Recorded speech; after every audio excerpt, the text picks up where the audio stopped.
Good morning. It's like almost 3:30.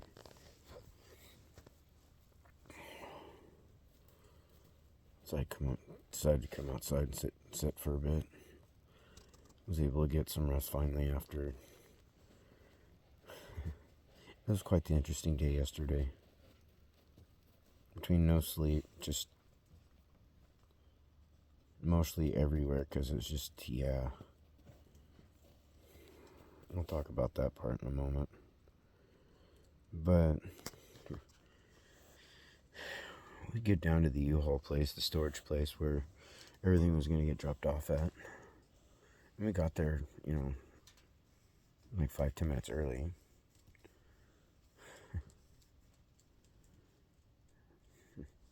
My dad drove the U-Haul, I drove his truck, and we get there, and he's walking along he's literally one of those people that it doesn't matter how many times you call him out on his fucking manners, he still rips ass wherever he's at. I mean, when it comes to the terms of a dirty old man, he's a dirty old man.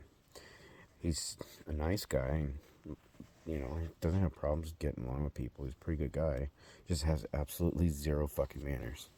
So it's embarrassing. Well, the place hadn't opened yet, and I needed to run to the restroom really bad, so I ran down the street real quick to Fred Meyer. Used their restroom real quick, and then went back, and they were open. I go in there, and he's next in line, but he's sitting there complaining. They've only helped so many people. I mean, he just started complaining right away. I'm looking, I'm going, they just opened. I was like, have some patience. And he's just sitting there bitching and moaning about things aren't going fast enough for him. And I'm sitting there looking at the other people there, and I'm just getting really uncomfortable. And I'm looking at how much the storage unit things are, and I'm thinking about about the one I reserved. Well, I looked at him, I was like, well, we could always just go back to the house since, Christian them helped out on getting, things cleaned out and sorted and whatnot so that there's room. I was like, I'm only going to be here for like another 30 days to, 30 to 60 days at most. He's getting all frustrated, but we just cleaned it. I was like, I'm going to be out of here in 30 to 60 days at most. You guys aren't doing shit until after that anyways. None of that shit's happening until, like way later on when they get to moving back in, moving in as my son and them are intending to move here, which I am thankful for because they'll be here to help out my folks. Because I made it very clear to them. I was like, to my dad and them, I said, I was like, they're hoping you guys will stay with them too.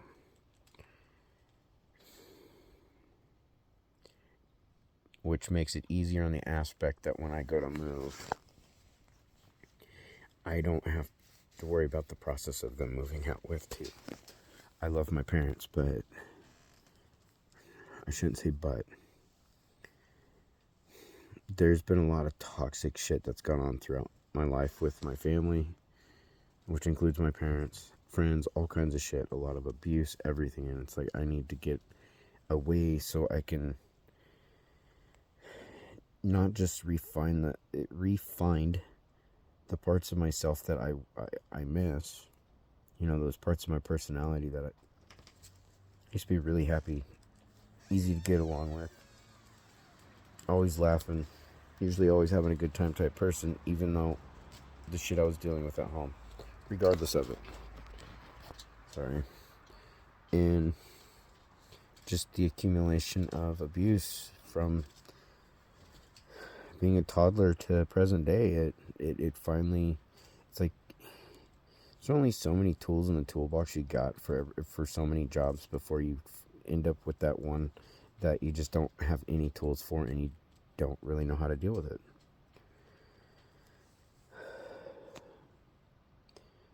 The irony is, I could sit here, sit here, and I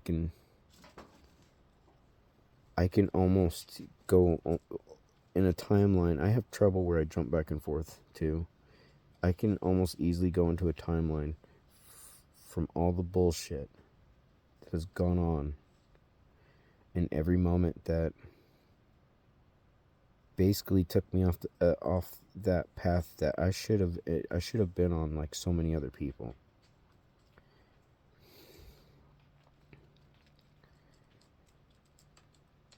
I can explain the whole thing.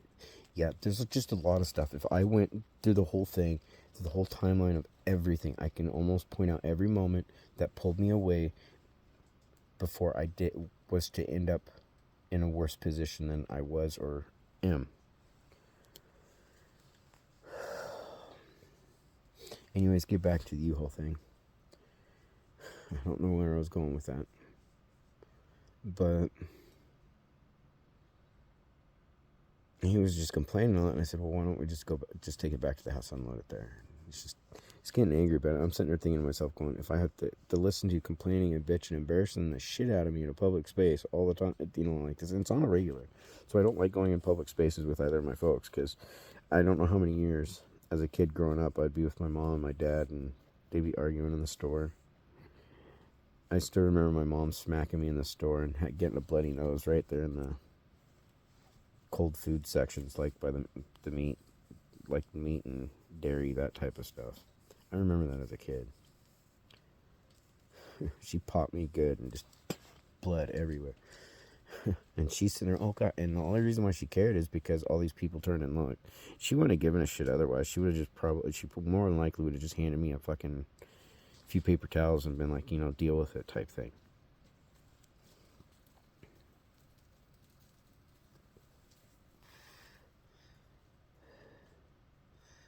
Well, we got to the counter finally, and I was dealing with the lady because I had made reservations for the storage unit. I was thinking it was like a 5x10 by like 6 type thing. And come to find out I had reservations, but not even for a size of storage. U-Haul, you guys need to get your shit together. It wasn't just myself, but every other, like the 2 people in front of me had problems too with the reservations. You guys get them reserved, but you don't have them reserved for anything specific. You just get them in the system. Get your shit together.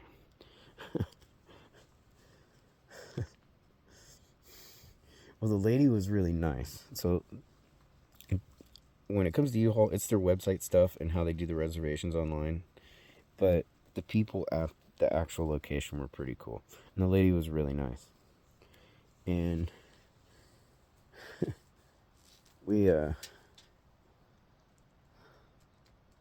it was actually kind of a strange day. There was things that kind of, yeah, I'll get to it. But I sat there and I talked to the lady and I asked her, I was like, do I even have one reserved, like exact size? And she was looking, and I'm looking at Dad and I'm going, I was like, this thing has to be back and returned at 12:30 anyways in Oregon City. I was like, that's where we're at, basically. Just south of there. But he's just being pissy, and I was like, fuck it. I looked at the lady, I was like, because he's, pulling his shit right there, and I looked at her like, I think it's going to be easier if we just go back and we'll just store it I'm just going to store it at their place because like I'm only going to be there not much longer, probably between 30 and 60 days at most. I was like, my house is in closing now, and I'm just waiting for that stuff to finish, and then I'm out, basically. Just going through the process of, that's the house I want, here's my offer, if things go well, sign the papers, I'm gone. Otherwise, go to the next one.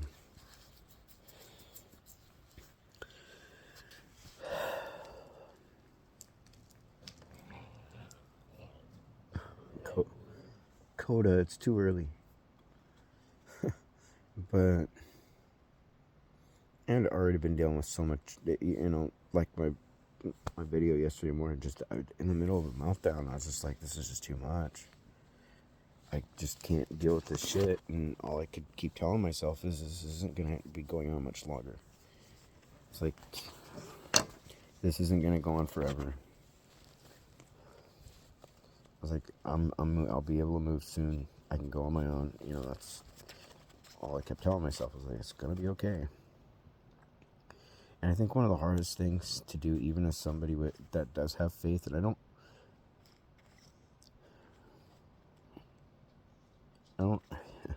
I don't know how to explain that part. But it's sometimes difficult to remind yourself that you're not alone, even when you feel alone. And it's not talking about the people around you. It's just knowing that you still have somebody there with you. I do believe in God. I just have to work on building my faith up more. You know, faith has more strength to it than hope, in all honesty. And hope is a dual-edged knife. Because you can hope for bad and you can hope for good. But we ended up leaving there, and I looked at my dad. I was like, "Look, I'm just at this point, I'm saving like $200 for the storage unit." I was like, "Just think of it like that." I was like, "I'm just saving $200. That's no money out of my pocket at this point." I was like, and it just makes it easier. I was like, at that point, I just got to get one of those. At this point, get the right size pod thing delivered here, so I can get everything moved into that, and then get it delivered to whatever house that I end up getting. Because even on here, I'm not going to say where I'm moving to, necessarily. I do want to do like a vid type thing going out there, but I'm not giving away location, to be honest, because I've had to learn very hard ways of being careful about, you know, what kind of information I say to people, and it's not just necessarily not necessarily about being on here. It's down to even friends, family, and all that stuff, and even acquaintances, and, you know, people that might be around me that I don't know, that may know somebody that I know. And I'm learning that the people, by majority, that I've been surrounded by, gossip and shit talking is like a lifeblood for them. They create chaos, and then they want to portray themselves as a victim and a hero through that whole situation, when really they're the portrayers of the bullshit.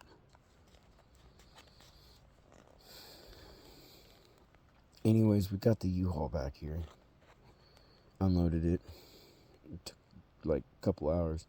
And it was frustrating all the way through it because, well, guy just wants to go, okay, I'm going to start cleaning this up. I'm going to start moving this around. I'm going to start moving that around. And it's like, can we just get this fucking unloaded? I was getting frustrated and having to bite my tongue a lot. And it was getting to the point I was starting to verbally talk to myself like, look, I cannot wait to be done with this shit. Like, this is way too much fucking stress. That one of the things I don't really like, I don't like intelligent people who play stupid or portray themselves as stupid, but I also don't like anybody trying to rely on me to think for them. I would rather somebody who would think with me versus just be like, it's like doing work. It's no different. It's like, you know, you're trying to do some teamwork on something, and immediately you're doing all the work, and then they want to take some of the credit for it. In that situation, it's like when you keep putting all the thinking power onto one person, you're going through that same exhaustion while you're going through the physical exhaustion. It's like, it's not that hard to figure out that we got to unload this, get this stuff out of this U-Haul and into that fucking storage shed, and into, you know, what's left can go into the little room that they cleared out. It's like, it's a no-brainer. But to stand and wait for me to give direction like this, like, I shouldn't have to give direction at this point on that type of thing. I understand when it comes to some things, like if you genuinely don't know what you're doing, then you might need some sort of assist or something. But when you're blatantly not an idiot and it's something as simple as moving boxes into a storage shed, that's when I start getting frustrated. It's like, okay, no. And that is definitely a flaw I have to work with and all that, even though sometimes it might be, I don't know if you want to call it a necessity or something, but there's a lot of times too that it's unnecessary on my part too. It's just, I don't like to tell people what to do or have to think for them on certain situations that are very obvious, and there's no, it's like washing your hands. You know, if you've done it, you know, at least a couple times, you should know how to do it. If you don't know how to wash your hands and you need someone to tell you how, you know, and you're a grown-ass adult, that's going to bug me. But, sorry.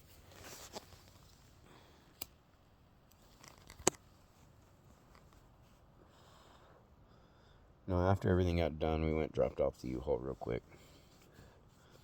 Grabbed something to snack on real fast because I needed something to eat. I hadn't eaten since the day before, like in the afternoon. So I hadn't slept or eaten in like 24 something hours.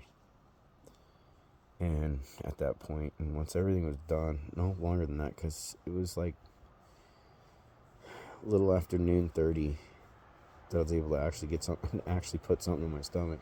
And I think I fell asleep probably about 3 or 4, and then woke up.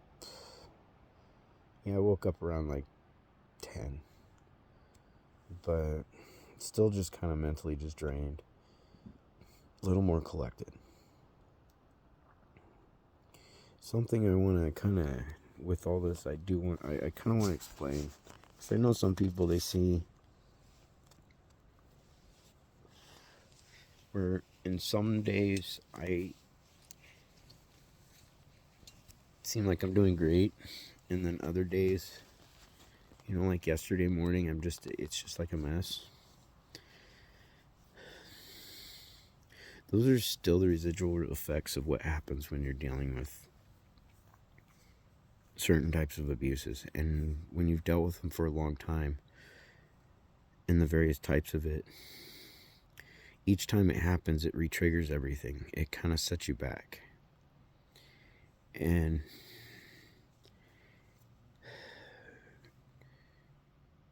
regardless where a neurodivergent is on spectrum when it comes to ASD, the autism spectrum disorder, regardless where they're at, executive function is one of the very key things that they all have trouble with. And those like myself who are on the higher functioning side of it, there's still an issue with that executive function. That's not just, you know, sleep and all that. It's also decision making and all that fun stuff. So someone like me is already dealing with those struggles on a daily basis, on a social interaction type situation, and just general living. And of course, the more practice we have at things, the better we get. But the moment we're removed from those situations, you're almost stripping that away. It's not like riding a bicycle. You literally have to kind of rebuild that up. And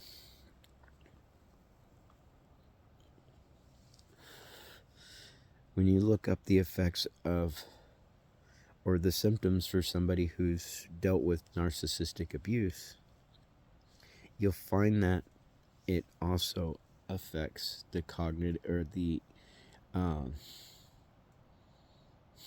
literally was just saying, the executive functions and your cognitive abilities, because they use the same part of your brain. And so it affects your sleep, it affects your decision making, it all kinds of stuff. It affects your appetite. So when you're somebody who's already dealing with this stuff, or these issues on a daily basis,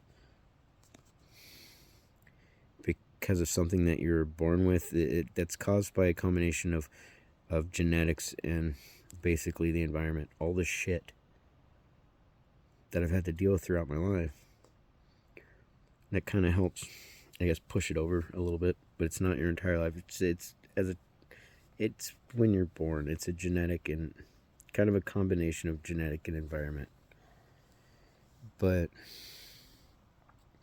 I'm already dealing with that, and then you throw in on top of it that form of abuse that's now magnifying those already existing issues. It makes it really, really hard for someone like myself in a lot of ways to process everything the way most neurotypicals would. They can generally process it pretty quickly, Most people do. You get people who will just linger into that depression for weeks and weeks and all that stuff, sitting there listening to their depressed music and watching their depressed TV shows and, you know, going emo. I mean, we've all gone through those situations. All of us have gone through those. It's just some of us, not just some, a lot of people on the spectrum, it takes longer to process things because as the information is kind of coming in and storing, we're having to process it. Some things it can be processed rather quickly. Other things it takes like key bits of information for it to, it's kind of like a puzzle. As soon as that key puzzle piece is placed, you start to see more of that picture and you realize, wait a minute, I was seeing all this, but without that, so it starts to go into, now you're processing those emotions and those realizations of what's going on. And so as the picture gets bigger and bigger, you're processing more and more of that information. It hits you, and sometimes it can take, for someone on spectrum, it can hit them then, or it can take them a week. It can take them a couple days, or it could take them a couple weeks before it really sets in, and then it just comes out.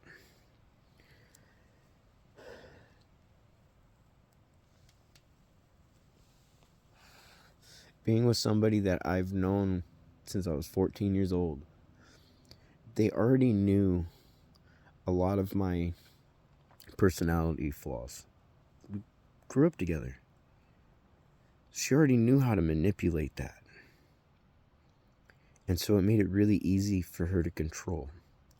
And the thing that a narcissist will do is, the way they get you alienated is, one, they don't just work on their family and direct friends first, because those are going to be their first line of what they call flying monkeys and when it comes to narcissistic abuse. Then from there, they not only use those people to kind of open their mouth and they start talking shit, especially when it's people who are known to gossip, it'll start that rumor mill. Then they'll work from there and they'll kind of feel it out from others that might be mutual friends or friends they haven't seen in a long time or old high school friends.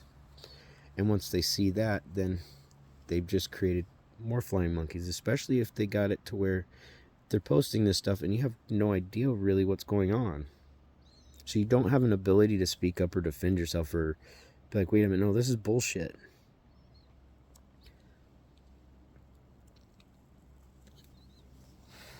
So they're pretty much building a little army to create sort of like a social wall around them. So if something goes bad, immediately you're at wrong and everybody will believe it no matter what. And what this does is it starts to cause you to not want to talk to these people. Some people will try to speak at first or fight it out type thing, verbally or whatever, but it doesn't work that way. It just doesn't work. When I found everything out, started learning everything and how many people they talk shit to, it's like, I'm not going to each of those people. And I've known for a while, because it got to a point that what they do is they first get you alienated and isolated away from all these people that you may have had some sort of friendship with or common grounds with, anything like that. And then they avoid your closest friends or even those whom they think they might find as a threat. Like, this person might try to take you away, or this person might try to distract you away from you, because they want to be the sole core center of the attention. They also want to be the only person for you to rely on, while at the same time they're draining you of everything, including your money. It's like you're the personal entourage, you're the slave, they own you. And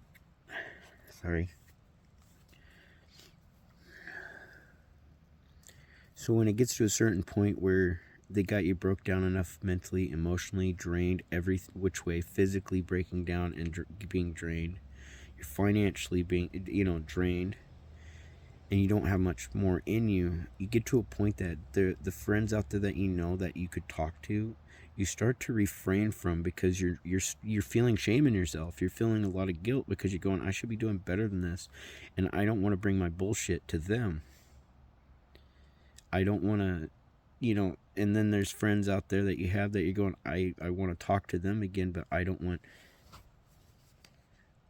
this bullshit to go here, because then I would have to fear that this person is going to ruin that friendship too. So then you have to make the choice. Okay, do I take the risk, or do I just, set the pencil down on the desk at that moment and come back to the artwork later? You know what I mean? So it gets to a point where they already have you isolated, alienated, demonized in every fashion from the main majority of people, but then they get it to a position where you start to finish it off by isolating and alienating yourself from those left over that they couldn't get to. And then from there, the real abuse starts to begin, because you got nobody to turn to, and anybody you go to turn to, they're not going to listen. Especially if you're a man, they're not going to listen. They're going to look at you and be like, why don't you just fucking leave? Well, I sort of own the house that we live in, and they don't own anything. They haven't been paying anything. They're not on anything. They only help with this or this because they know they need it. Otherwise, if they didn't, they wouldn't have clean clothes, or they wouldn't have a hot shower. That type of thing. Or they wouldn't have clean dishes to eat off of. So it's like,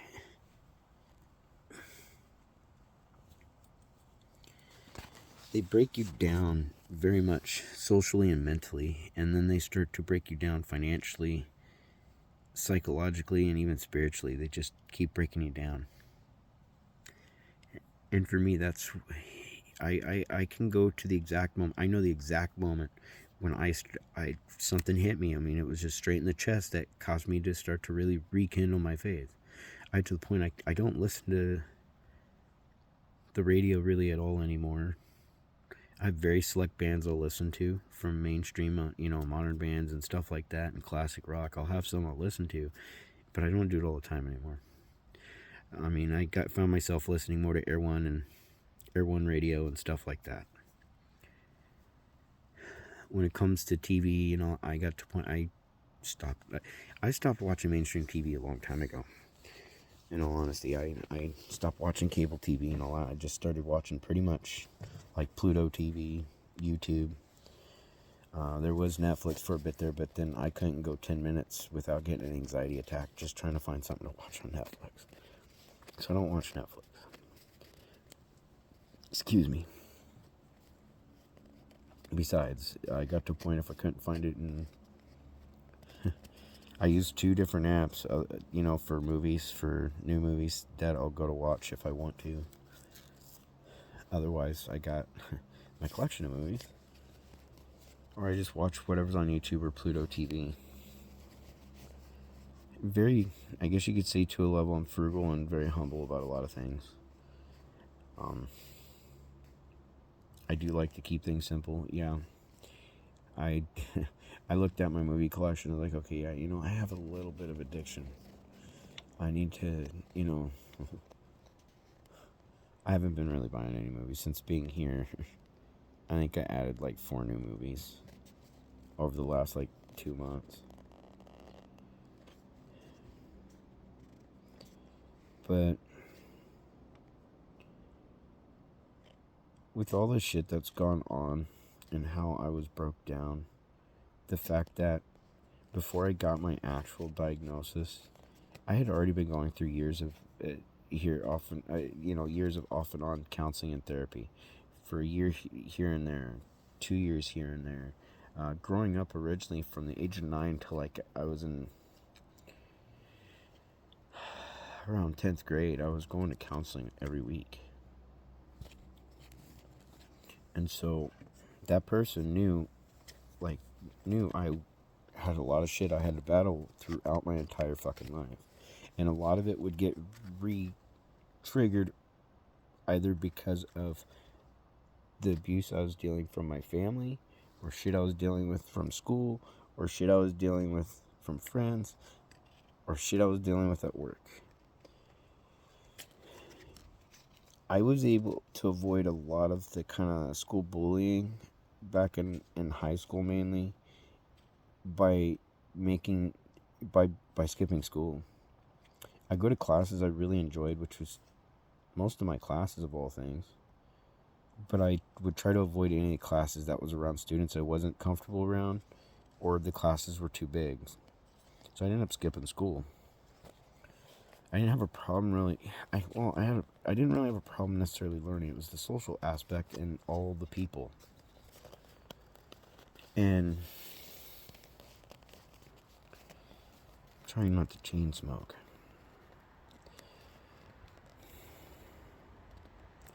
But for most part through elementary school, that was back when classes were like maybe like 15, 20 kids. And then middle school, it was getting up to around the 20, 30 kids. And then high school, it was like around 30 to 45 kids. And it was just too many people. And by the time we reached high school, it was like 3 different middle schools joining into one high school, which each of those middle schools were, like the one I went to, that one had like 4 different elementary schools that joined into one middle school, and then it'd be the same thing with the other 2 middle schools. It would be like two or three elementary schools compiled into one middle school, and then once they got to high school, everybody ended up at the same high school. And so it just was way too many people for me. I started having a lot of problems when it came to it. With too many people, I tried to avoid it. I had fun. I was I guess the term is I was a social butterfly in high school. I got along with anybody and everybody. I would talk to anybody and everybody. I mean, by that point, I was way more socially capable. And the way I carried myself back then, I had less worries of having the negative social interactions from my peers at school. It was at home that it was mainly going on at. So I had found a way by high school to sort of try to fit in at the time. And obviously I didn't have too much problems to some degree, especially, I didn't have a problem getting a girlfriend. But when I think about how the first time I met her, how I'm not going to go there because it sounds wrong, even though the intent's not there. I'm not going to go any further on that. But I learned to, different ones thought I was just bottling, and then it would just come out explosively, and all of it was from my ASD. It took me a while to process things, and then some things that were annoying me that I tried to just deal with because I didn't know how to deal with it. I guess you'd call that part bottling, but a lot of it was just, it became a sensory overload and too much stress and all that shit. Anytime we went through a move, for example, like even now, I still go through this. Anytime I'm going through a move, there's so much change, there's so much stuff going on. It becomes an overload, and I melt down, or I shut down. And I don't know why I can't stop it. It just happens. Even with the help of meds, that have been prescribed to help with anxiety and stuff, it doesn't stop it. It takes the edge off a bit. I know to a degree it can prohibit certain things from going on, but I also realized it was affecting me in other ways too, and it still does a bit. And that's why I've been trying to I'm trying to get through this whole experience purely by faith. And I can't say, and I can be upfront and honest that my faith isn't necessarily built from what I learned in church. It's been what I learned from my grandma and my friends' families and stuff. I've been to a lot of different churches, but a lot of my religious influences came from my grandmother and my various friends' homes, especially my friend Nate and his family, and then my old buddy Mikey and their family. Then there was my old friend Adam and his brother Jared and their family. They were Mormons. My ex, she was Mormon. But from Mormons to Lutherans to Northern Baptists to non-denomination to, I've been to multiple different churches and all that, and I had fun doing Bible studies with the Jehovah's Witnesses that used to come by. It was pretty much, really some of the only people I got to talk to that treated me like a person. So I enjoyed it. Even though they knew I wasn't of their religion specifically, I enjoyed learning from them. And the thing that has always stuck to me that my grandma told me when I was a kid, I was really young, because I was like 8 or 9 when she passed away. But it still has stuck to me, and that's God will speak to you in a way that will speak to people in a way that they each understand. And so, with that being said, a lot of my faith and a lot of my influences, I want to do more. I do need to sit and do more Bible study, even though I still study, still do a lot of looking up, do a lot of verse reading and all that, but I need to read it through again, not just the one time. I need to read it through again, more than once, like I said. But a lot of my influences and things that I've learned has been from life itself, from being outside, from watching the world around me. And that's a language, for some reason, I do understand. And it's not something that is necessarily spoken. Depending on the scenario, it will involve people, or if you're out in the woods, there's things that you see that is teaching you something about the world around you and God and God's creation, all that. He's in everything. And so, there's various ways that you can learn, and not necessarily just from a church, even though I'm not going to tell you not to go to church. That's why I'm moving somewhere where there's more around, so I can start to build up on that foundation more too, and not just what I've been learning, kind of walking this path in life for most part alone, even though I've been surrounded by people.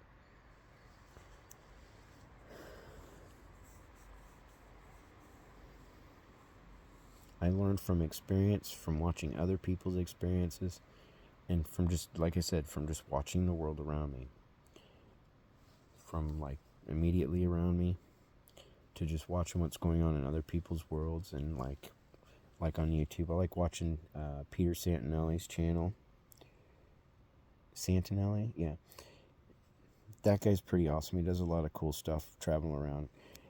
I like to watch that kind of stuff. Basically, I like to watch a mix of things, from that to obviously History Channel type stuff. I used to be addicted to that, Discovery Channel, Science Channel, all that shit before I stopped watching cable.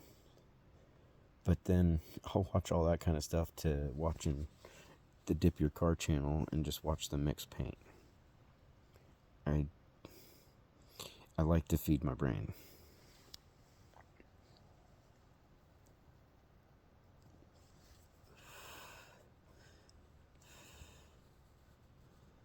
Now, aside from all that stuff that I've just rambled on for 40 minutes on, because I kind of want to redirect myself a little bit. I don't want to keep going down that rabbit hole forever. I sat down and looked up, did more, a little more homework on when it comes to starting the food truck, and also looked up even, doing a small produce stand type thing. And I was looking at what the startup costs were, and, obviously profit margin or average yearly profits. And because it's not, when I notice when it comes to produce stores or grocery stores, there's an average nationally, but that's for certain sizes of stores. But when you start getting to so small of a store, then it gets a little more hazy. Basically, the turnaround overall is 1 to 3% profit margin overall for those types of things. And I'm going, I could probably raise up part of that if I build onto what idea I have for a produce store. A completely, well, it's not really a new concept, but it's like modernizing an old concept. And so when I looked at that, I was like, okay, well then startup costs, though, when I looked at them, depending on how they are, startup costs, is between $5 and up to $300,000 plus, depending on what you're doing. Okay, yeah, I don't have a problem if I gotta start out like a little, tent-like thing with, 100 different types of fruits and veggies. That's fine, but it's like I gotta think about that sustainable aspect, and those margins really aren't very large, and I would think even in that small size, unless, done right. And I know some are doing really well when it comes to mobile produce, which I've very much considered that. I've sat down and did the math on how much it would cost to just get a couple of Connex's shipping containers and what it would take to convert them into a mini produce store, and at least here in Oregon. I mean, because that's what I was doing. I mean, I sat down and I did the price on how much I would need for this much, even electrical wiring and switches and wall plugs and conduit and all that crap. And I had a neighbor down there who's a really knowledgeable, handy guy that it would have been easy for him and I to be able to convert that without having to go pay a company. Otherwise, it would have been a lot more. But to do something like that, it was in the 35 grand range. And that includes getting the cold cases, the shelving, register, all that. I mean, I sat and did the math. I was like, well, if I wanted to get another one set up on top, okay, well, we're looking at about 40 grand. But so I looked at that option and going, okay, well, I'll have to weigh the pros and cons, because depending on where I move to, it depends on what kind of competition I might deal with too, business wise, and depending on size of town, I don't want to go in somewhere and go taking away from other businesses unless there's room for the competition, a healthy type competition is what I'm meaning. I don't want to go in and just go screwing people over. A lot of business people probably looking at me like, when I say that, I'm like, you're an idiot. It's like, no, it's just how I am. I don't believe that you have to be cutthroat and a piece of shit to be successful in life. You just have to do things a little differently. But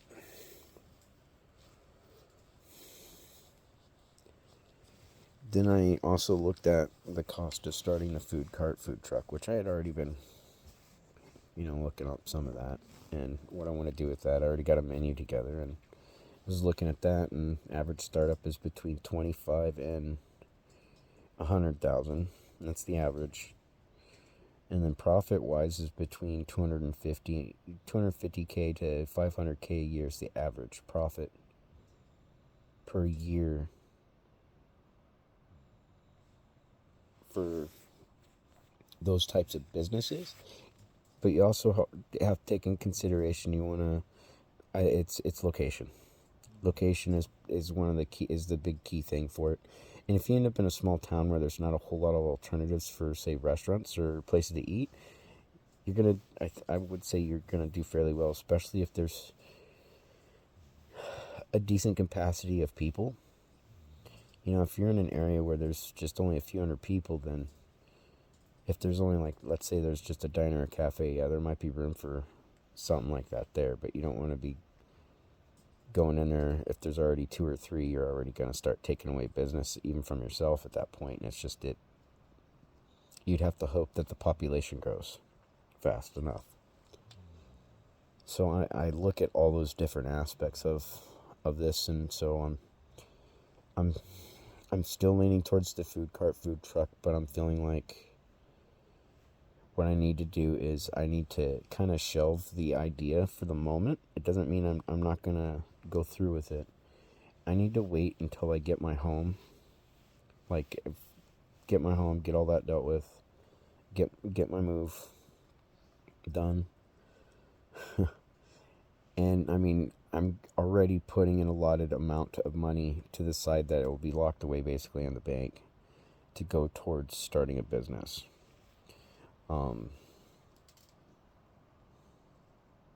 Because otherwise I'm in that position, like, if I stayed here in Oregon, I would have to try and I would have more than enough then to start the type of, a food truck, food cart. More than enough at that point. With a little left over that, I could go and rent an apartment or some shit.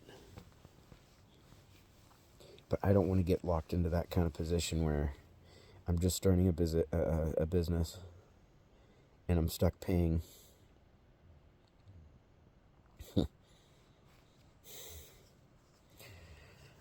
excuse me, on cheap side, about $1,500 a month to go rent a little 1-bedroom or studio while I build the business up. And in all honesty, I'd rather my own home, and and then save what I've got to help. I mean, if I have to, I can find part-time work if I have to, and depending on what it is, I can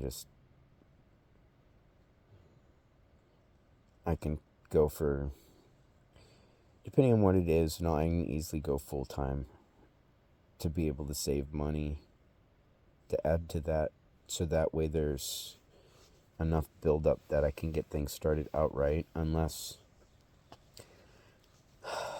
I figure out some sort of other business to start that I can kind of use as a springboard to not only build up, but be able to eventually open the food cart, food truck that I've been wanting to do. I mean, I've got options to weigh out, things to think about. Home-wise is a big focus for me.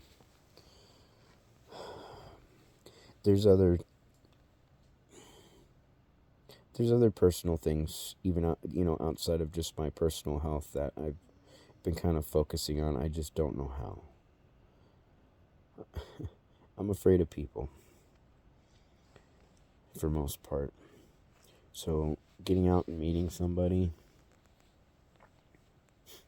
I feel like it's going to be kind of hopeless for me.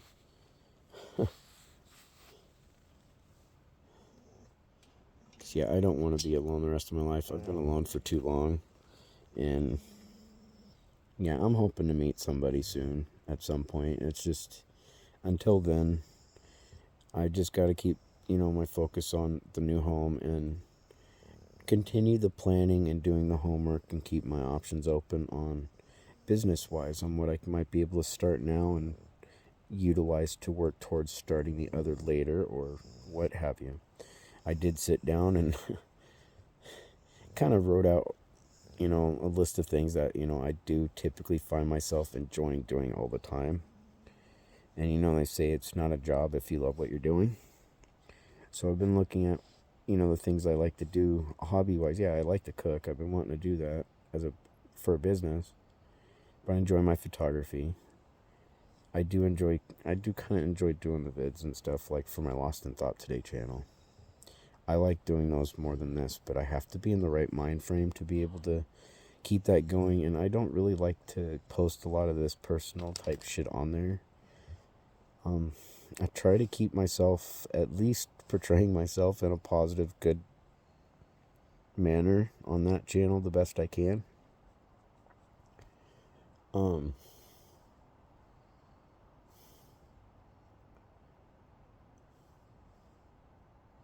It's like, I mean, yeah, I'm a big thinker. I'm a big time thinker, and there's a lot of things I would rather be doing than thinking. It's just I'm financially limited to be able to do pretty much almost anything I want in that sense. And that's the thing, is I'm one of those weirdos that I don't care for money, but I understand money. It takes money to do things in this world, and then it's kind of annoying. I don't like that conundrum at all. Sometimes I get into an inventive mindset where I'd like to create something new or invent something just for the hell of it. It's like I design a home that I've got in mind for areas that are prone to tornadoes. Hurricane-wise, similar thing. It's just, there's just multiple things. Like, my brain is just everywhere a lot of times in that sense. It's not just in the art sense, it's the environmental sense. I guess you can say the political sense, all that stuff. It just depends on what it is. I'm learning from what I'm watching around me, and then seeing what issues I see, and I, for some reason, try to find a way, like, is there a better way around this? Is there a way to correct this? And that's a whole lot of it. And I like helping people. I found that I have to be careful on who I help anymore. And I had to learn a very hard way on that one. And so I'd rather be there for people who truly care about me, or genuine individuals. They're real with me. They're honest. But I also don't have a problem helping people out there who really need the help. I mean, there was a time there on my property down there in Chiloquin, I thought about having basically a tiny home village put in to help some of the more or less those who are in their mid 40s up into their 70s and 80s that are homeless. And I'd lean more towards veterans, but open to anybody in those age groups, because those are the age groups where people have more troubles not finding work and all that. And it would be the type of place that they could live, and the exchange of it is they would have to maintain, in essence, a community farm there where they're growing all the food, and from that food they'll get to keep a portion of it, obviously, but then the rest is to be they'll be taught how to can, preserve stuff, all that type of stuff, dehydrate things, and basically sell it. And then the profits of that is then in turn recycled into keeping that going. By doing that too, it gives them a location, and it gives them a place and a location too that they can, if they need any type of identification that they might not have anymore, they'd have an address that they could work with on that. If they got to get medical help, they could. It's just a mix of those types of things, because having a home and an address that you have is a big key thing for a lot of them to be able to find work, be able to sustain that work, let alone be able to get medical help and everything like that. I'd even find ways of making sure that there's like drug rehabilitation there, counseling, especially for those dealing with severe addictions and addictions on heavier, like, serious drugs. When it comes to smoking, I mean, I understand people are going to drink if you're going to, but if you're an alcoholic, you're going to get some fucking help. I'm not about restricting people from necessarily their choices. It's keeping it in a healthy manner, and would prefer them to learn to make those healthy choices themselves. Hold up. Get over here. Ava. Sorry. But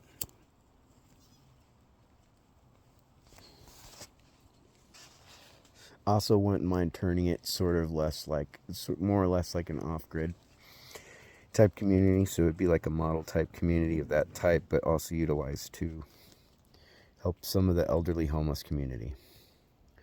Now that I derailed and jumped all over the place for this vid and talked your ear off for going on 55 minutes, I hope you guys have a good day. I'm still doing my best to keep moving forward, even though I'm having my moments and all that stuff. I'm just trying to keep my faith and just remind myself that God's good, and even when I feel like I'm alone, that He's there. So, yeah, there's a couple homes I'm going to put offers on here this week. And in the meantime, I'm going to continue my walks. Start going to the gym more again, because I had to do all this move stuff. And just keep doing better. And in the meantime, maybe God will bless me with a friend finally.